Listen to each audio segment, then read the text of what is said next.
اور ایک بزرگ سے ساتھی فوت ہو گئے تو ان کا بیٹا پی اے میں کیپٹن تھا، جہاز اڑاتا تھا. تو انہوں نے کہا بیٹا نماز پڑھ لیا کر. کہا ابا فرصت نہیں ملتی، بہت کام ہوتا.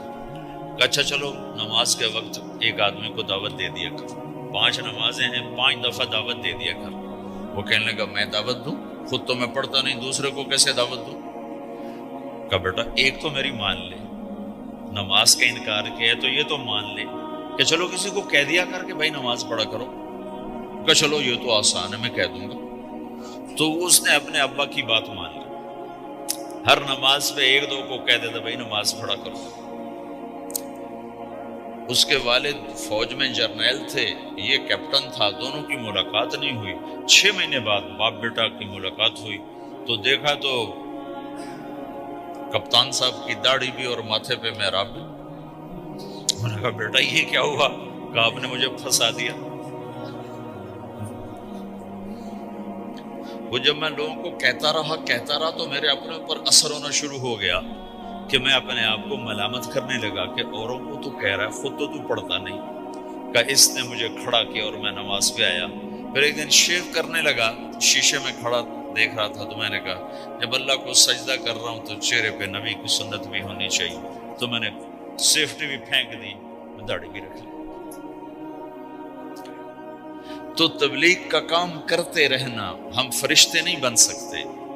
ایک دفعہ ایک آدمی نے میرے اوپر بڑی چڑھائی کی، تم تبلیغ والے منافق ہو، کہتے کچھ ہو کرتے کچھ ہو، تمہارے قول اور فعل میں بہت فرق ہے. جب ان کا غصہ اتر گیا تو میں نے ان سے کہا بھائی 100 نمبر تو اللہ نے بھی نہیں مانگے، آپ کیوں مانگتے ہو؟ اللہ نے کہا ہے فمن ثقلت موازینہ، جس کی نیکیاں بڑھ جائیں گی گناہ تھوڑے ہوں گے تو پاس کر دوں گی. تو 100 نمبر تو اللہ نے بھی نہیں کہا کہ ایک گناہ تیرے کھاتے میں نہیں ہونا چاہیے. 100/100 نمبر لے گا تو جنت دوں گا، نہیں تو ریپٹ مار کے جہنم میں ڈالوں گا. تو 100 نمبر تو اللہ بھی نہیں مانگتا. اسے پتا ہے میرا بندہ کمزور ہے، کبھی گناہ کرے گا کبھی نیکی کرے گا.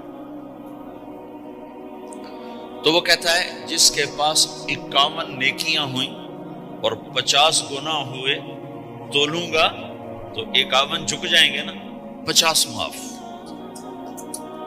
مثال دے رہا ہوں. ہمارے علاقے میں ایک ذمہ دار تھے، وہ ذکر بھی بہت کرتے تھے، گالیاں بھی بہت دیتے.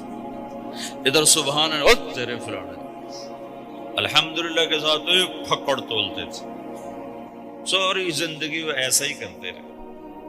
جب وہ فوت ہو گئے تو کسی نے ان کو دیکھا تو انہوں نے پوچھا کہ میاں صاحب آپ کے ساتھ کیا ہوا؟ آپ تو گالیاں بہت دیتے تھے. خود انہوں نے پوچھ رہا ہے آپ تو گالیاں بہت دیتے تھے، تو آپ کے ساتھ کیا ہوا؟ کہ اللہ تعالیٰ نے میرے ذکر اور میری گالیوں کو تولا تو میرا ذکر بڑھ گیا تو میری بخشش ہو گئی. اللہ نے بھی کاؤنٹنگ رکھی ہے، پرفیکشن مانگی ہی نہیں. اگر اللہ پرفیکشن مانگتا تو پھر آپ کہتے تم کرتے کچھ ہو کہتے کچھ ہو. اگر میں کہتا صحیح ہوں تو ایک نیکی تو کر رہا ہوں، اور کرتا نہیں ہوں تو ایک گناہ کر رہا ہوں. کیا پتا میرا رب میرے کہنے کے طفیل میرے نہ کرنے کو معاف کر دے. بس ایک صورت میں ہے کام خطرناک کہ اگر میں اس کہنے سننے کو اپنی دنیا بنانے کا ذریعہ بنا لوں پھر خطرناک ہے. تأمرون الناس بالبر وتنسون انفسکم وانتم تتلون الکتاب، وہ یہ آیت. لیکن اگر میرے اندر اخلاص ہے تو پھر میں انسان ہوں، کبھی اچھا کروں گا کبھی برا کروں گا، لیکن میرے ذمہ صدا لگانا ہے. تو بھائیو اس تبلیغ کے کام کو کرتے رہنا. اس سے ایمان بنتا ہے، ایمان سے دین وجود میں آتا ہے. دین کے 2 حصے ہیں، ایک عبادات ہے جس میں نماز سب سے اہم ہے. پھیری پہ ہو گھر پہ ہو نماز نہ چھوڑو. رمضان کے روزے ہیں، اللہ پھر رزق زیادہ دے دے، حج کرو، زکوٰۃ دو. لیکن عبادات بڑی محدود ہیں اور اس میں کثرت اللہ نے مطالبہ بھی نہیں کیا، بلکہ اللہ تعالیٰ نے اس میں اعتدال ہی کو پسند فرمایا ہے. اللہ تعالیٰ نے ہمارے نبی لمبی نمازیں پڑھتے تھے تو اللہ تعالیٰ